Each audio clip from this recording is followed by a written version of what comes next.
Welcome to Random But Memorable, a podcast from 1Password. I'm Sarah, one of the founders at 1Password. I'm Rue, head of password manager development. I'm Matt Davey, 1Password's chief experience officer. I'm Anna, the producer behind the show. And we're the hosts behind Random But Memorable. Together, we offer up bi-weekly security advice, interview special guests from the cybersecurity community, and round up the latest in security news with Watchtower Weekly. We may even play a silly security game or two. So sit back and enjoy the show. How much is Beans barking coming through in the background? I was going to say, maybe reread that quote. Let me just wait for this very inconsiderate woman who's just minding her own business, walking down the street to Could you continue on. walk somewhere else? Oh, not someone walking down the street. Can you believe it? The cheek, Oh the absolute cheek. Unbelievable nerve. Just on the street. There are gyms. There are gyms. There are gyms. And she's pushing a stroller, too. I mean, come on. Oh, jeez Louise. Nobody needs that kind of fresh air.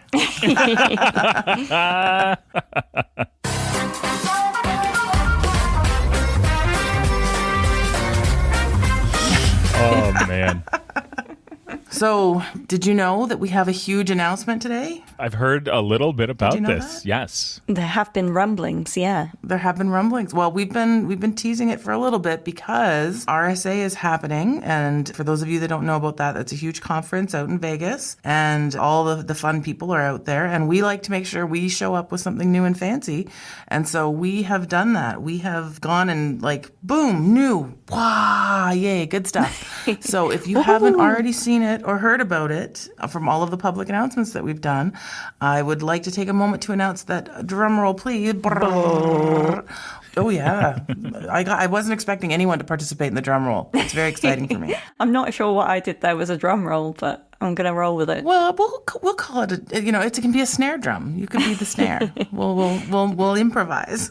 And wanted to announce that 1Password Extended Access Management is out now. Extended Access Management, or XAM for those fancy initial people, is brand new stuff for us here at 1Password and is here to ensure that every identity is authentic, every application sign-on is secure, and every single device is healthy on your network. So it's the only solution that will help companies secure access to all applications from any devices in today's SaaS-centric hybrid work environment, which is basically code for everybody is working from home. They're bringing their own devices, and we have no way to keep all that stuff secure until now, because we're here to help make it happen. This is something that we've had a huge number of people and teams have been working on behind the scenes here at 1Password, and it is so exciting to finally launch into the world and talk about all of the stuff that we've been doing. Yeah, a little bit later, we're going to talk to Cunningham and Elliot Volkman as we dive into the concept of zero trust and what it actually is and some of the current issues and sticking points around this model. So hopefully this will give some greater insight into why we've built extended access management and some of the pain points it aims to solve. So if you want to see how 1Password combines user identity, application insights, device trust, enterprise password management in one place, then we'll leave plenty of links to demos and more information in the show notes. We also have an RSA special episode coming up where we'll cover this new venture in a lot more depth from the conference itself. Very nice. I love that. I love the sound of XAM. Yeah, me too. It sounds like a superhero comic book sound. Kablam, XAM. We're here to help. XAM. Insecure internet, XAM. We've got you covered. Yeah. Somebody got a new iPhone, XAM. Done. Yeah. Covered. Pow. XAM. All right, with that, let's jump into this week's Watchtower Weekly, of course named after 1Password's Watchtower feature. We usually like to kick off the show with this segment as we share some of the latest privacy or cybersecurity related news that we're interested in and unpack it in more detail. So, to start the show this week, we have from bleepingcomputer.com, cybercriminals pose as LastPass staff to hack password vaults. Oh, this just from the headline alone, this is already a rough one. LastPass is warning of a malicious campaign targeting its users with the Crypto Chameleon phishing kit that is associated with cryptocurrency theft. Crypto Chameleon is an advanced phishing kit that was spotted earlier this year targeting Federal Communications Commission, FCC, employees using custom-crafted Okta single sign-on pages. According to researchers at the mobile security company Lookout, campaigns using this phishing kit also targeted cryptocurrency platforms such as Binance, Coinbase, Kraken, and Gemini using pages that impersonated Okta, Gmail, iCloud, Outlook, and Twitter. During its investigations, LastPass discovered that its service was recently added to the Crypto Chameleon kit, and a phishing site was hosted at the help-lastpass.com domain. The attacker combines multiple social engineering techniques that involve contacting the potential victim using voice phishing and pretending to be a LastPass employee trying to help with securing the account following unauthorized access. Below are the tactics LastPass observed in this campaign. Victims receive a call from an 888 number claiming unauthorized access to their LastPass account and are prompted to allow or block the access by pressing 1 or 2. If they choose to block the access, they're told they will get a follow-up call to resolve the issue. A second call then comes in from a spoofed number where the caller, posing as a LastPass employee, sends a phishing email from support@LastPass with a link to the fake LastPass site. Entering the master password on this site allows the attacker to change account settings and lock out the legitimate user. My goodness. This is fairly sophisticated, and I can see why this would just be ruining people. The malicious website is now offline, but it is very likely that other campaigns will follow and threat actors will rely on new domains. Users of the popular password management service are recommended to beware of suspicious phone calls, messages, or emails claiming to come from LastPass and urging immediate action.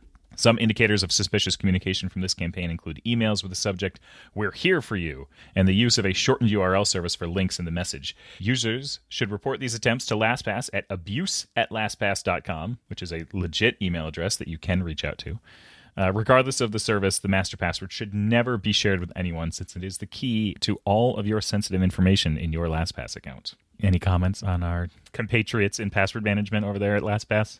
This is just straight up bad news for everybody when you've got somebody out there doing these malicious campaigns and going out, and really the phishing attacks have just continued to get even more creative and just really going after people. And it's really scary to think about all of those ways in which they're continuing to try and do stuff. This is not fun for them. I feel bad for their support team that are over there and the developer team trying to get all of this fixed up and trying to make sure they're doing everything they can to help get their business and their users back online properly. But it is not a fun time for them. It's rough. The hardest part about anything is trying to get people to do the right thing. It's like getting people who go to the dentist to floss regularly. Mm-hmm. You want to build up those good habits, and when all of a sudden someone says, "I don't never floss and I never have to go to the dentist," you're like, "Why have I been flossing for all these years?" You need to get the good habits, and you want to have people using, password managers, using passkeys, like get them doing the more secure options. And then something like this happens, and it scares everybody into doing the wrong things, and just makes it more of an open, field for all of the scammers to just get your stuff, which is not what you want. Yeah, agreed. All right, let's stick with bleepingcomputer.com and learn about how Ring customers got $5.6 million in a privacy breach settlement. The Federal Trade Commission, FTC, is sending $5.6 million in refunds to Ring users whose private video feeds were accessed without consent by Amazon employees and contractors, or had their accounts and devices hacked because of insufficient security protections. Ring is an Amazon subsidiary known for its smart home security products, including video doorbells, indoor and outdoor security cameras, central alarm hubs, smart sensors, motion-activated lights, and more. The devices are connected to the internet and provide users remote access and control through a mobile application. In the original complaint, FTC alleged that Ring allowed its employees unlimited access to people's Ring devices to help them increase productivity and development pace. Additionally, Ring also gave high-level access to customer support agents, including hundreds of third-party contractors, located in Ukraine and elsewhere, who operated without restrictions to protect customers against abusive access. In the most egregious case, one employee went out of his way to view, quote, thousands of video recordings belonging to at least 81 unique female users, according to the FTC. A coworker reported this behavior to her supervisor, who it's alleged initially said this snooping wasn't that strange, until he realized the rogue employee was only reviewing videos of, quote, pretty girls. Ugh, gross. Apart from lax policies for internal access, the FTC also alleged that Ring failed to implement basic security measures such as multi-factor authentication until 2019, which led to easier user account hijacking and access to private video feeds through credential stuffing and brute forcing attacks. For the damage done, the FTC is now sending payments through PayPal to a little over 117,000 Ring customers as part of the settlement. Customers need to redeem the funds in the next 30 days. That's weird to use PayPal, isn't it? Like, that doesn't it feel a little like Yeah. That feels like not legit? yeah. It feels archaic. Is this a real thing, or are these customers being fished? They're not eBay. This is Ring, okay? I was gonna say even worse than that. Like, isn't Ring tied to Amazon? Like, which makes it feel even more like a scam. Like, wouldn't it be an Amazon gift card? Like, Yeah. right? Like, Oh my God, yes. here's your gift card. Send it Oh man. or credit their accounts. Like, Something, yes, right? The FTC is sending 117,000 PayPal payments to consumers who had certain types of Ring devices, such as indoor cameras, during periods when the FTC alleges unauthorized users may have had access to customer videos. Assuming these refunds are divided evenly and that each account stands for one buyer, Ring customers will be getting back just under $50. That's not even enough to buy a single Ring camera, which started over $100. Oh, gosh. Oh, the irony. So sorry someone snooped on your private stuff. Here's $50. $50. It's like how much my privacy is worth. Yeah. yeah. It's more of an insult than anything, really, isn't it? It really is, yeah. Well, especially that's not even the cover of the cost of the camera. Like, you know what I mean? Like, Yeah. Not great. How much is Amazon Prime these days as well? Oh, I think it's up to 200 now. I think it's very expensive. Yeah. But it does have Fallout, which is a fantastic series, and so I think it's worth Oh, it in that yes. regard. nice. But no, we can't promote Amazon after that. Sign up today using my affiliate link. Nice. I was thinking you were talking about Fallout as in like they were going to be using like there's even more problems related to all of this. Like I'm thinking about them using like this as like the next subject for their next movie. Like, oh, you've got an internal person doing all of this. Like, but then I realized the TV series. Yeah, it's very good. It's very good. I'm enjoying it quite a bit. I'm only 3 episodes in, but it's really good. Walton Goggins is a tour de force. Oh, he's so good. Yeah.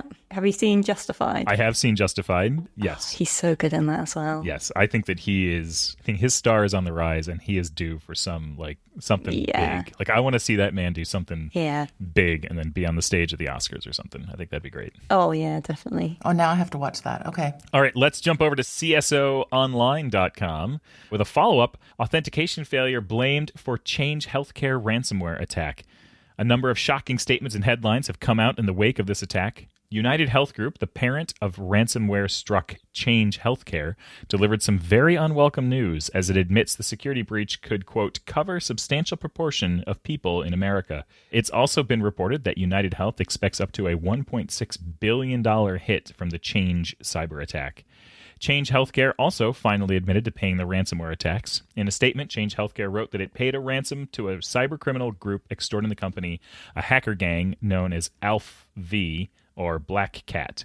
That's 3 out of 10, I think. Like, yeah, but like pick a name. Like, Pick a name. They're not even close. Yeah. Yeah. So maybe like a 2 out of 10. Yeah. Is that on like a play on Black Hat or Maybe. what are we going for here? Yeah. Maybe. I really had to enunciate it to make sure that everyone heard me say Black Cat instead of Black Hat. So, yeah. It said, quote, a ransom was paid as part of the company's commitment to do all it could to protect patient data from disclosure. Change Healthcare appeared to have paid a ransom of 350 bitcoins, or roughly $22 million, sent into a crypto wallet associated with the ALF-V hackers. But as more details have come to light, it looks like the absence of adequate remote access authentication has emerged as the probable cause of the ransomware attack. Attackers, quote, compromised credentials on an application that allows staff to remotely access systems before infiltrating Change Healthcare's networks in February of this year. Multi-factor authentication controls were absent on this application, leaving the vulnerable application exposed. Cybercriminals subsequently loitered on the U.S. health providers' systems for 9 days before stealing data and launching a ransomware attack. According to the latest edition of Verizon's annual Data Breach Incident Report, the DBIR, 74% of all breaches include a human element, with credential theft playing a big role. Mark Allen, head of cybersecurity at Cloud Coco. Come on, really? Cloud Okay. Coco? That's like a 1 out of 10. Cloud Coco. That's pretty good. I might bump that up a little bit. It's good. Mark Allen, head of cybersecurity at Cloud Coco, said it was entirely plausible that MFA not being enabled played a role in hackers being able to remotely access the systems at Change Healthcare. Quote, every organization needs to cultivate a robust cybersecurity environment, and that starts with a basic zero-trust strategy at its core, he said. Deploying MFA is non-negotiable. It's the front line in assuring that users are who they claim to be. This news comes as Kaiser Permanente, a subsidiary of healthcare conglomerate Kaiser Foundation Health Plan, has revealed that the information of more than 13 million individuals was exposed in a recent data breach. Kaiser Foundation Health Plan is one of the largest nonprofit health insurance providers in the U.S., serving patients and medical entities from coast to coast. The number of victims impacted is listed as 13.4 million. The health giant reports the cause of the breach was due to unauthorized access and disclosure on its network servers. Quote, out of an abundance of caution, there's one for your data breach bingo sheet, we are informing about 13.4 million current and former members and patients who accessed our websites and mobile applications, Kaiser said in a statement. Kaiser explained, quote, the data from this breach was leaked via third-party trackers installed on its websites and mobile apps, which Kaiser confirmed was used to share patients' personal information with third-party advertisers such as Google, Microsoft, Bing, and Twitter. Yeah. That's not great. That's a lot of healthcare information out in the world. That's two major healthcare organizations in the U.S. Like, I feel like healthcare in the U.S. is like the honeypot of all of the details. Yeah, I don't care for that. And no. This is like the worst kind of news story to read for me, I think. Well, where data breaches come. Yeah. Especially when you look like, they're the nonprofit groups. They're like, you just don't have a choice. You have to go to the doctor. And then what? Everything's going to be just, you're at risk. Like, oh, man. Yeah. Secure your stuff, people. Because that's the hardest part, because it's not ever the frontline folks. It's not your nurse who had the hack. It's not your doctor. That's the hard part. Like, you feel like you're stuck in this weird system, and it just... Yeah, you're already in, like, a vulnerable position. Mm-hmm. All right. Enough of depressing news in Watchtower Weekly. Let's get into my guest interview this week with Chase Cunningham and Elliot Volkman. I had the pleasure of sitting down with them both to learn more about the world of zero trust, finding out what it actually is, the benefits of this security model, and how to actually adopt and deploy zero trust in your organization. We also debunk some misconceptions about it and touch a little bit on how Elliot and Chase use zero trust within their own home and family lives, which I found super interesting. Just for context, this interview was recorded before we publicly announced Sam, so we don't touch on the new 1Password solution here, but next episode we'll dig into it more with a lot more detail. So with that being said, I think we'll just probably, if I had to guess, we'll drop it in here. Joining me on the show today are two titans in the world of zero trust, Dr. Chase Cunningham and Elliot Volkman. With over 20 years' experience in cyber forensic and analytic operations, Chase was the Forrester analyst who popularized the concept of zero trust after John Kindervag, and is now building G2's cybersecurity analyst program. He is also the host behind the Dr. Zero Trust podcast. Elliot Volkman is a journalist and cybersecurity brand builder who hosts his own podcast called Adopting Zero Trust. It's always fun to hang out with very seasoned fellow podcasters. Chase, Elliot, I'm looking forward to diving into the topic of zero trust with you both, covering what it is and what we can all learn from it. Welcome to the show. Thanks for having me on. Yeah, and I want to make one correction, though, real quick. You have one zero trust expert. I'm just a dude with a microphone. Expert is a loosely term, yeah. I did appreciate your slight snickers when I said it, so that was good. Okay, so let's start with the basics. For those who might not be familiar within our listening audience, what is zero trust and what is it in the context of cybersecurity? So zero trust is a strategy that's been evolving for quite a long time. Actually, if I told you the original idea for it was in the early 1900s, you'd probably be shocked. But it's been around in concept and theory for a decade plus. And really what we're talking about here is removing trust relationships from within digital systems. It's that simple. That's the strategy. Yeah, and I can build upon that a little bit. So organizations want to align with something, and with something being as philosophical and strategic in nature versus the other categories that exist, it just makes it a lot more impactful. It sounds more expert driven instead of, oh, here's an XDR tool, here's a SOAR tool, or a SIM tool, or SIEM, however you want to pronounce it. This is ingrained in a philosophy. It's almost like saying, hey, we are directly aligned with NIST CSF. That's how the zero trust concept works. So it's really easy to latch on to that. And meanwhile, you see things with like AI is the new sticker item that you see on there. But that is why you see people latch onto it. But otherwise, I will always defer to Chase, who is an actual expert, and be able to explain what zero trust is. Nice. Got it. So if you look around the web, lots of security companies advertise themselves as offering zero trust solutions, but they all have a slightly different interpretation of what it is and what counts as zero trust. Why is that? Well, I mean, the reality of it is, I would say, is most security companies could help enable a zero trust strategy, and they're not wrong by saying that they could, help you decide how to enable the strategic side of this, but there is no zero trust product. And that's the issue that we run into, is that I like to call it like cyber fat pills, right? Like you take this pill and you'll be buff. Like, no, that's not really how it works. So it's really, these companies are treating it somewhat as up to interpretation, just because there isn't a standard that they can sort of like rally around and say like, yes, it is this thing, like they can with something like two-factor authentication in this case. There are, I wouldn't call them standards, but there's lots of documentation, lots of publications, lots of really good guidance on this. There's been entire books written on the subject, but because there's a strategy to this, and those of us that actually are deeply entrenched in it won't kind of align on here's line items for ZT and whatever else. It makes it where it is. Yeah, I can agree with that. I think the other piece is about differentiation and how people are climbing onto these things. So they want to be recognized and aligned with it. And ultimately, it can be down to semantics of like, yeah, we align with zero trust instead of we offer this solution. So I can reference a episode that we just had on my podcast, which was with the head of enterprise security over at Canva. And he's been doing basically MVP approaches for zero trust forever. Back in the day when it started, he made it pretty clear that it was a build system. There's no components that you could even buy that were directly aligned. Today, he feels like there are now solutions that you can actually buy to align with it.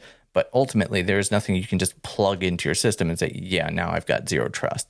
And that's kind of the issue of the semantics of the equation. So it's really, I want to see if I can echo it back to you guys. Like zero trust is a model that you can adopt within your infrastructure, but it's also not this overarching thing. It's not like you can certainly add components to your infrastructure that are not zero trust and that still open you up to the security problems that exist in the absence of it. Is that correct?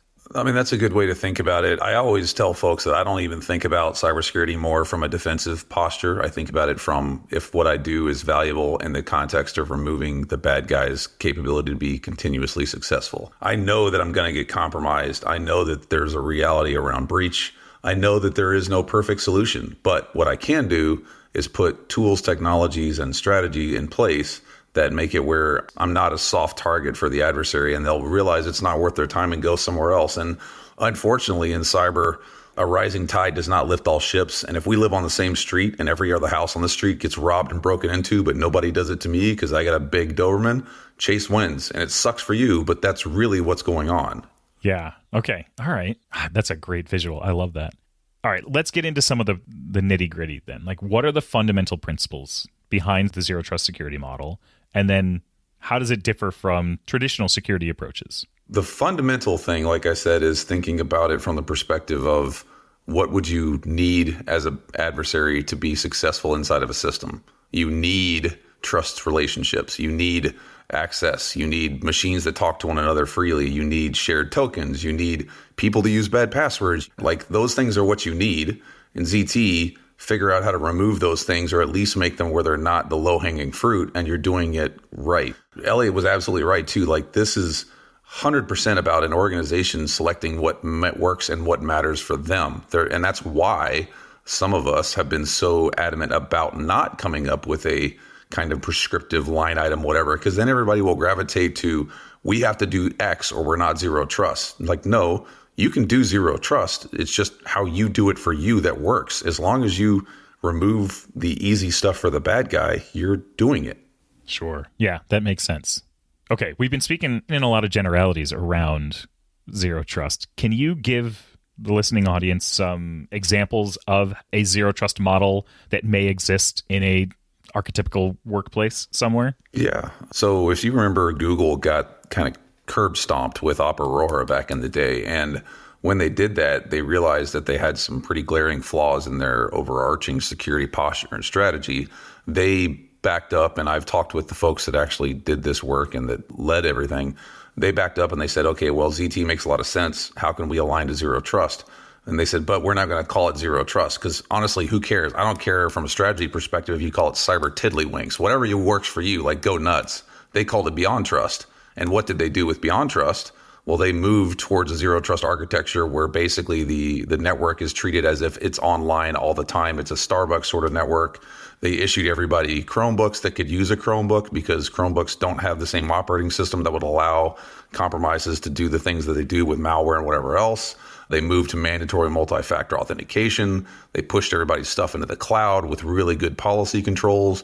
And you have not heard of a breach on the corporate side of Google since Op Aurora. So if you can think of an organization that has 200,000 plus global employees and lots of technology, and they're doing it and they're trucking right along, what more proof or evidence does an organization need? I mean, they got infinite money and resources to throw at the problem, but they also aligned to it. And it took them about 2.5 years to kind of roll it out and make it a thing, but it's there. George Finney, who's a really smart guy, he's a CISO over at SMU. He wrote a book called Project Zero Trust. And it's a narrative of basically how an organization kind of went through and engaged in ZT. It's like zero trust story, you could say. And he crawls through what the organizational challenges were, how they put things in place, which technologies they selected. Like, we could spend the entire podcast talking about that. So I would say, if you're really interested in this, go read Project Zero Trust, because you won't find a better resource, I think, for down in the dirt, here's how it works, do this type of thing, sort of prescriptive approach.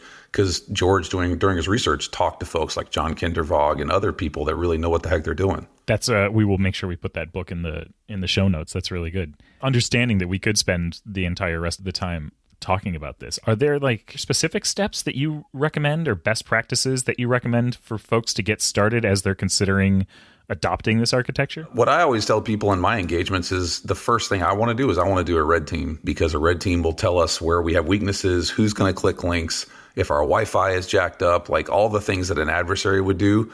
That's what a red team should be built for. And if you do those things, like if your goal in this space is to defend yourself from an adversarial attack, why would you not take a kind of free get out of jail free card and do a red team and then plan your strategies around the gaps that you identify? Otherwise, you're kind of doing Kentucky windage, where you think this is a problem and you stuck your finger in the air and the wind's blowing out of the east. Oh, wait, it just changed. It's coming out of the north. Like, it's not a real grounded sort of approach to solving the problems that are actually valuable. And, the other thing that I've done with a lot of organizations is I've walked into the executive suite, the boardroom, and I have a ransomware scenario that I just drop on the table and say, ready, go. And that's literally all the guidance I give. And then I just watch what happens.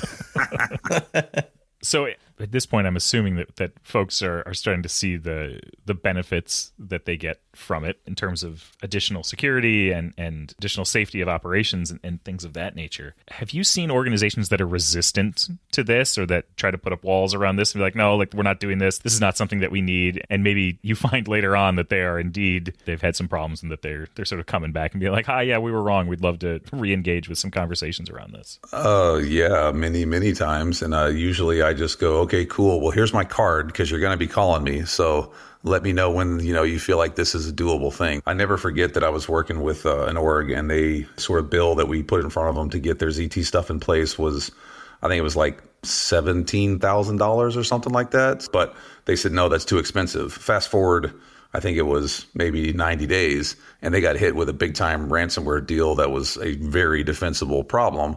It wound up costing them, I think, $3.5 million to get their system back online. And it was like, I'm no math whiz, but $17K is a lot cheaper than $3 million. Wow. Yeah. I can expand upon that a little bit. So we just recently had a conversation with Dave Holmes over at Forrester, who followed in Chase's footprints.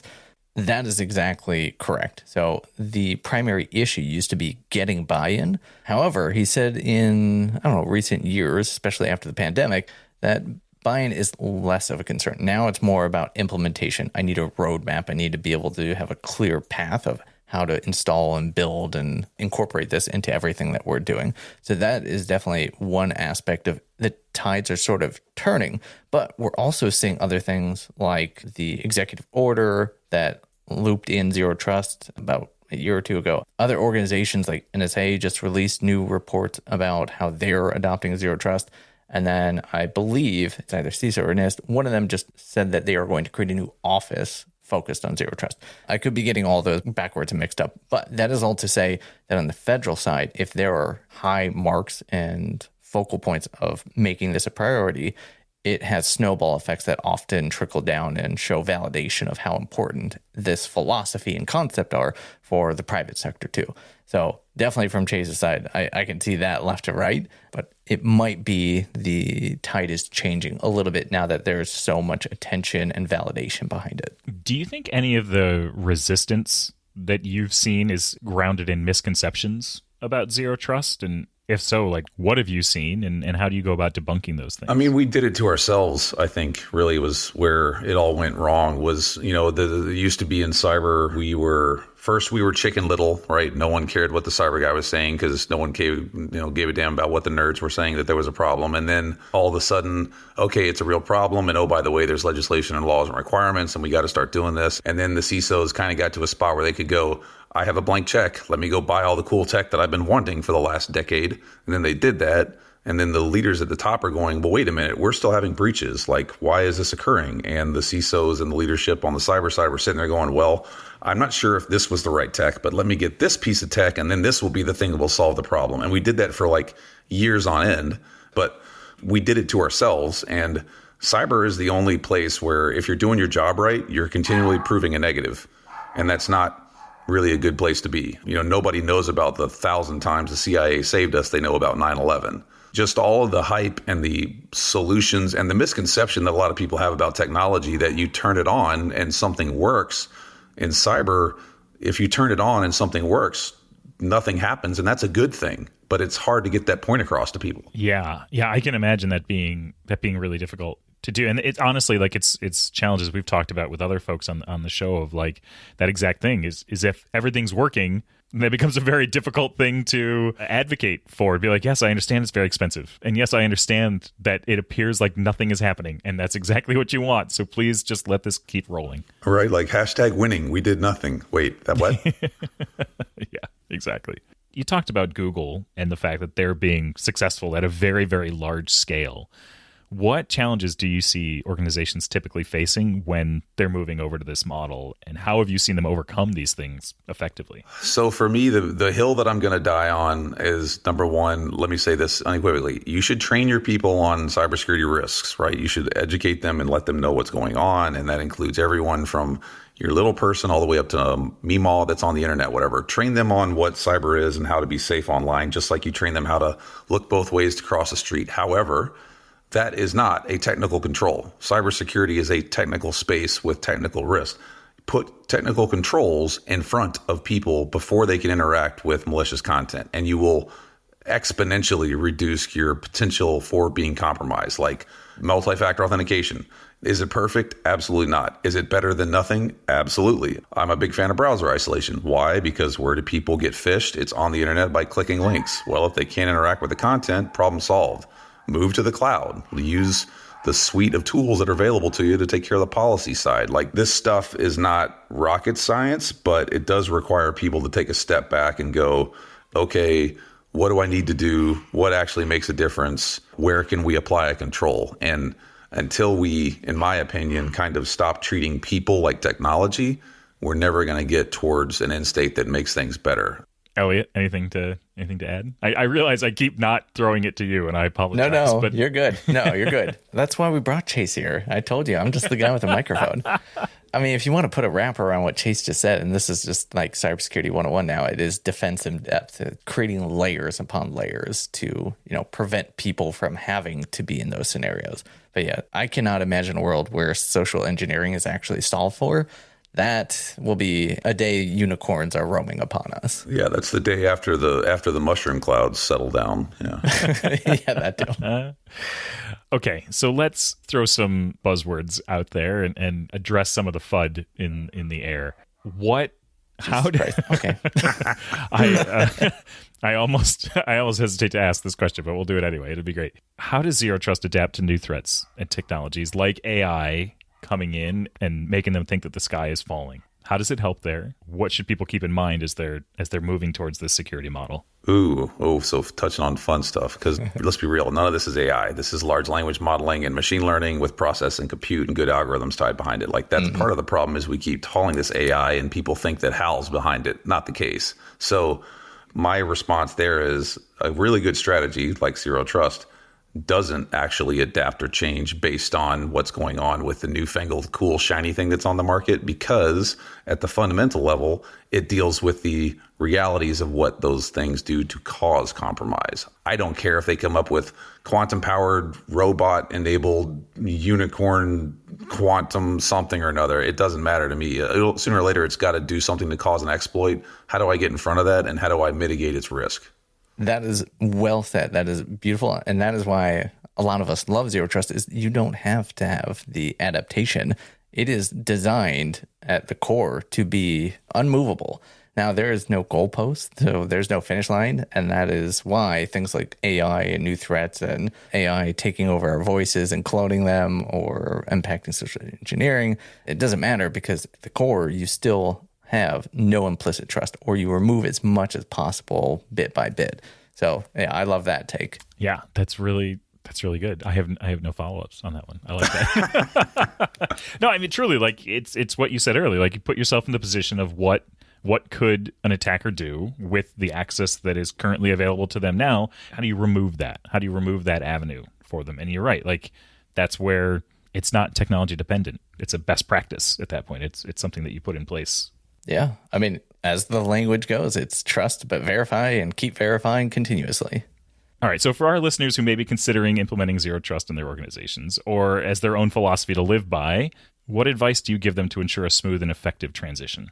The biggest one is to just make sure that everyone understands that real strategic change is going to be uncomfortable to begin with at first. It doesn't matter what it is that you do. If you really think about it, if you think about, I want to get better at my personal finances, I want to grow my business, I want to go to the gym, I want to run a marathon, like whatever it is in life that you try and do, understand that real commitment to a long-time strategic win requires discomfort. And in your business, you need to let people know, stakeholders and users, that things are going to change. There may be some bumps, but in the end, this will be better for everyone on the far side of this equation. So like, that is probably the most key and core to it.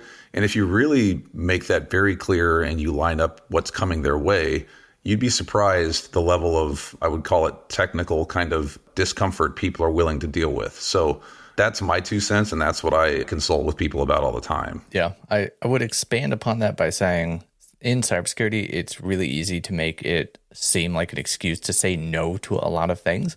But building upon what Chase had said, if you want that alignment, if you want organizational alignment with something as impactful as a new cybersecurity strategy, you need to make sure that it aligns with the business. It cannot fully pull back on things. So like an example is, you want to bring ChatGPT in your organization and use it for whatever you want.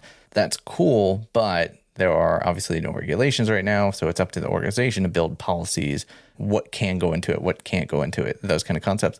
And that's like the lowest hanging fruit of an example. The other piece in all of the conversations that we've had so far is that a quick win is really helpful. Now, it's hard to do that for something like this, but adding multi-factor or two-factor or SSO, something of a significant impact that has high visibility and low risk to fail, is a really good entry point as well. But otherwise, looking way back at what Chase was saying before, red teaming and basically doing an audit to identify the biggest risk and audit biggest impact, that is the right way to go. But if you actually want organizational buy-in, you also have to get visibility and win people over. Given that Zero Trust is a methodology, it's a strategy, what would it look like for a family or an individual to implement Zero Trust? Like, practically, like very specifically, like, what does this look like? So, like, I'll give you an example, because my house, I would say, is kind of zero trusty. Matter of fact, my kids are so sick of it, they walk by my office door and they just say ZT. Like, they make fun of me about it. But so, like, my kids, they're not developers. They don't need computers with Pentium chips and everything else. They have Chromebooks. So Chromebook solves a lot of the issue of an operating system that malware can get them. And if I know anybody's going to get hit, it's going to be them, because they're on Discord and whatever else and playing games and those types of things. So everybody works off of those. On the phones, everybody runs on the wireless network that is not my business wireless network. I've got browser isolation running on everybody's machines as well. And then part of my stuff with family is any application that they have, I have to approve it. And when they do approve it, the first thing we do is turn on multi-factor. And my kids, like I said, for the organizational side, I guess you can call me the house CEO. Like, I had the conversation with them and told them why we're doing this and told them why it matters. And Everybody had a little bit of griping and moaning to begin with, but now it's just the way with life works and everybody's tracking along. So like it's a very doable thing, and it didn't cost me anything. As a matter of fact, moving away from very expensive laptops to Chromebooks saved me some money because those are $200. Even if worst happened and those things got just totally bricked, I'd take it out in the yard and use it for target practice and get them another one. How about you, Elliot? Are you running a ZT household? I went a slightly different route. I do have segmentation, so all of our IoT devices are either not connected to the internet and it just looks like it is, or we have a work line and then I have a non-work line. Outside of that, I think Chase alluded to, there was a Doberman as a solution. I don't have a Doberman, but I do have 4 dogs, and at least one of them is big and scary enough to be my preventative measure. Nice. Very nice. All right, gentlemen, this has been a lot of fun. Where can folks go to find more about you or tune into your podcasts? Go read any specific literature that you put out in the world. Yeah, so it's adoptingzerotrust.com, which is basically also on every standard podcast channel on YouTube. Also, if you want to terrorize people, I created a website called topzerotrust.com. And I also want to throw out there, before Chase just shouts out his other thing, make sure you also highlight that really awesome thing that you have recently launched, which aligns with this technology site, which is not a cybersecurity solution, because I think the world needs to definitely see that. Oh, I think you're talking about DemoForce, correct? Yeah, that's exactly right. Yeah, so you can find my podcast on all the podcast stuff. It's Dr. Dr. Zero Trust. I'm on Spotify and all that stuff. I'm too lazy to create a website, so Elliot's got better stuff than I do.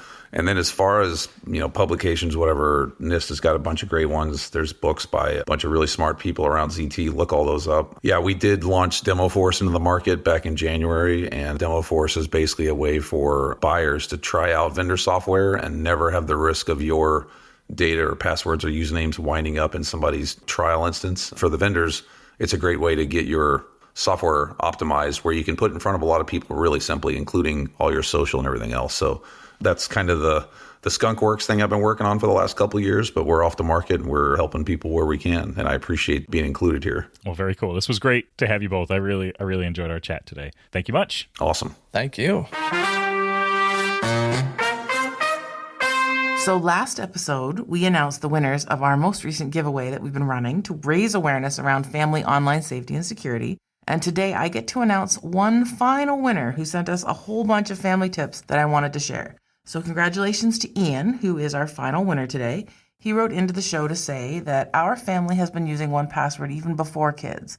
With the start of COVID and into homeschooling, it was a great tool to give password security, wife acceptance, and kid usability, which, really that's the trifecta right there. I love the term wife acceptance there. You got to get the wife on board. It's, sometimes, as a wife who has to get husband acceptance, I'm like, if you can get that family acceptance, if you can get everyone on board, then you have a winning solution. Yeah. It's like buying the new lamp, right? No, we don't buy new lamps. All right. No one knew their passwords but logged in daily. And as the dad who had to scan and submit all the homework, I could log in from computers and submit their work later. Each kid had their own vault, a vault for each shared with mom and dad, and a vault for everyone that we could all share, which made logging into school stuff easy, and the confusion for the 2 different logins on the same domain was completely avoided. So it was so ingrained that when our teacher asked our oldest for the password to use the school computers, she gave her the main password for the account. So we had to end up changing the process so that my 8-year-old and I could have some random passwords she could remember to use at school, because 1Password can't be used on shared class iPads and PCs. And then not only has he done this with a wife and kids, but he's also brought the grandparents in too with a similar process. And it's nice, just to be able to have them go and click things and not have to worry about forgot my password anymore. We are huge lovers of 1Password in this house and as part of our daily life. Love the show. Ian, thank you. Love this. Yay. Thank you to you and your entire family. Thank you for doing that. And as a result of this, we've got Ian, you'll be getting a free year of 1Password families. But be sure to keep tuning in for everyone else out there and listening, because we'll be running lots of giveaways with plenty more chances to win fun 1Password swag along with other things in the future. And just before we move on to Security Blank, I also wanted to give a quick shout out to Henning, giveaway winner from our last episode, because Henning wrote back to us with a follow-up to say that it was good to hear my user stories are ringing true and thus represented within the company. P.S. I am grateful that 1Password continues, despite investors and company growth, to stay human. The podcast demonstrates that. It is random, but memorable, and above all, personal, human. Thank you, Henning, for that as well. I love to hear that. I think, as someone who is very much random but memorable on a daily basis, I think that's something that we've continued to strive for here at 1Password, just to stay true to who we are as people. And the fact that we have folks like yourselves out there listening and enjoying our show and enjoying our product really means a lot to us. So thank you for that feedback. I think feedback is always one of the best things that we can get. So Yeah, I love that. Hear, hear. Okay, so with that, I think we can finally play some Security Blank, but not before we play the jingle.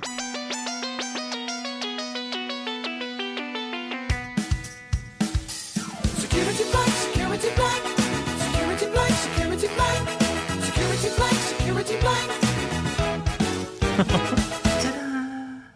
I want like Jimmy Carr to come out and host this. That's hello, what I want. everyone. I'm here to help you with your show. Oh, am I not good enough for you, Ray? No, you're great. I'm picturing Jimmy Carr. That's it. That's what it is. You need a fancy microphone, like one of those little sticks with a dot. Oh, yes, Sarah.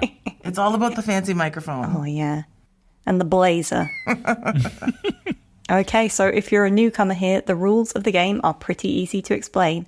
I will read out some recent cybersecurity news headlines with one or multiple words blanked out, and Rue and Sarah will have to guess which words are missing from the headline.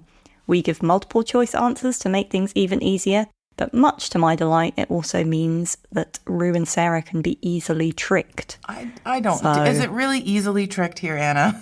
I never do well at this game. I finally have understood Rue's, like all of the, these games are horrible. Like, I finally get it because this is just not one for me. Thank you. I completely understand where Oh. that comes from now because it's like, oh, good, the game, let's play. Yay. But we get to revel in your discomfort. That's part of the fun. I'm ready today. I'm going to win. So Let's go. this week, our first Security Blank headline is from TechCrunch in April last month. Generative AI is coming for blank and not everyone's thrilled. Is it A, healthcare, B, climate change solutions, C, ancestry tracing, D, your playlist, or E, repetitive tasks? What is generative AI coming for? I'm going with what's F, all of the above, but I'm going to go with your playlist because I think that's the headline that's going to get people the most annoyed. Nobody wants to play with their playlist. People are very territorial around playlists, so that's what I'm going with. Spotify is definitely coming for your playlist, your AI-generated playlist. The answer is healthcare. I'm calling it. The answer is healthcare. I just liked his confidence there. His confidence there was unnerving. It's real high. I know. I'm waiting for it to be crushed. Okay, so one of you is correct, Oh, man. and I can reveal, Oh, God. Rue, you are correct. It is A, healthcare. Hey. Generative AI is coming for healthcare, and not everyone's thrilled. Come on. Yep. It's pretty good. I like it. Okay. Okay. All right. We're off to a good start. Let's go. Next up, we have Wired, also from last month. The real-time deepfake blank have arrived. Is it A, the real-time deepfake comedian doppelgangers have arrived? Is it B, social engineering attacks? Is it C, romance scams? D, voicemails? Or E, election campaign videos? What was real-time deepfakes arriving? Man. I feel like they're all here already. This is, are you tricking me? This is like, they're all already here. I told you, Sarah, you're easily tricked. Jeez. Given the time of year, I'm going to go with election campaign videos because the Americans here in the group are just getting ready for vows to be another woohoo. Let's not worry about politics and worry about social media campaigns. So I got to go with election campaign videos. And I am going to go with social engineering attacks. Oh, see, I thought Rue was going to go with romance scams, and I was going to be like, oh, I totally should have picked C. Okay, so now I could go for a good romance scam. Why don't you go romance scams then, Sarah? No, you're tricking me. It's romance scams, isn't it? I'm sticking with E, but I'm pretty sure that means I'm screwed. Okay, I can reveal that you're both wrong. Oh, no. It is C. Romance scams. Oh, no way. Real-time deepfake romance scams have arrived. But Sarah, I would have picked E as well. I'm not going to lie. What? Incredible. Election campaign videos. Feels like they've arrived too. I'm going to cue this article up so I can read it later. Romance scams. Okay, next we're moving on to the New York Times, also from April last month. Your blank are up for sale. A new law wants to change that. Is it A, your password habits are up for sale? B, your browser cookies? C, digital footprints? D, smartphone selfies? Or E, brainwaves are up for sale? Oh. What is up for sale? And a new law wants to change that. Brainwaves, I love that. Who'll give me $1? Anyone give me $1? Nobody's giving me $1. That's not happening over here. I'm actually going to go brainwaves. I'm going brainwaves on this No, one. you're not. I'm locking in brainwaves. Oh, come on. No. I'm going to go with digital footprints because Okay. browser cookies All seems right. like something that's been up for sale for a long time.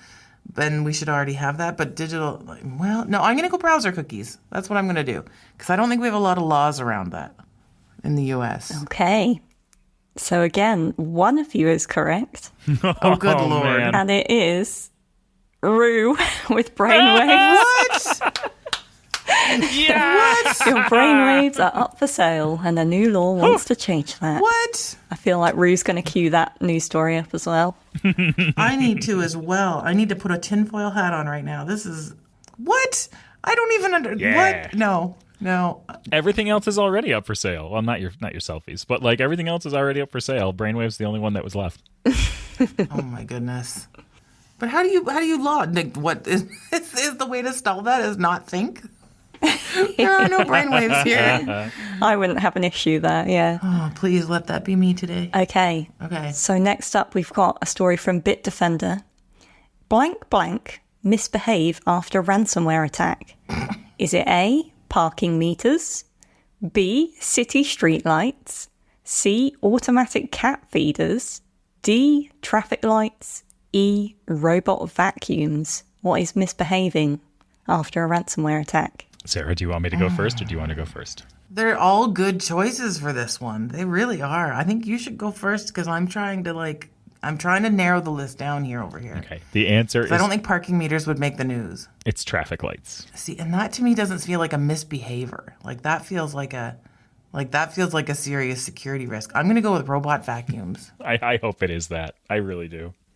You're both wrong on this one. It is Oh, city no way. street lights. Oh, that was my second choice. So the UK city of Leicester had a ransomware attack and the streetlights just stayed on. That was the whole story. They were just on during the day. See, how does that become a story? How does, who even notices the street lights are on? Like, hopefully they're using the LED lights so their energy isn't there. Because we need some levity in the cybersecurity news, you see. We need some levity. That's why I thought it was going to be robot vacuums. I thought they would, do a coordinated can-can dance and, they had them doing something fun. But no, street lights. All right, well. I like your version of the story better, Sarah. I do too. So finally, we've got a story from Tech Radar from April 2024. AI and machine learning will not blank, blank, blank. Is it A, take our jobs, yet? B, save the planet, yet? C, end humankind, yet? D, become your best friend, yet? E, write our privacy policies, yet? Or F, a bonus one here, replace your lawyer, yet? So AI and machine learning will not. So A, take our jobs. B, save the planet. C, end humankind. D, become your best friend. E, write our privacy policies. Or F, replace your lawyer. I feel like the best headline is end humankind. That feels like the one that's going to get the most clicks. The clickbait. I'm going to go with replace your lawyer. We're picking number F. Nice. Okay. So again, I'm sorry to say you are both wrong. Oh. It is Oh. B, save the planet, yet. AI and machine learning will not save the planet yet. Ooh. It's kind of sad. Well, because it's not going to end humankind, so it's kind of the same thing, right? I'm claiming a half point. It was not exactly a tour de force, but I did eke out the win with 2 stars to 0 here. Oh, I'm not shocked. I think we would have heard if AI could save the planet, right? Yeah, that'd be great. I mean, they're going to save it for themselves, but we won't be around. That's the problem. That's how the planet gets saved, is that humankind gets eliminated. Yeah. It's going to be like Fallout with AI just roaming around in vaults. Yep. Nice. Yep. But then they'll have our jobs. See, that's the thing, right? They take the jobs.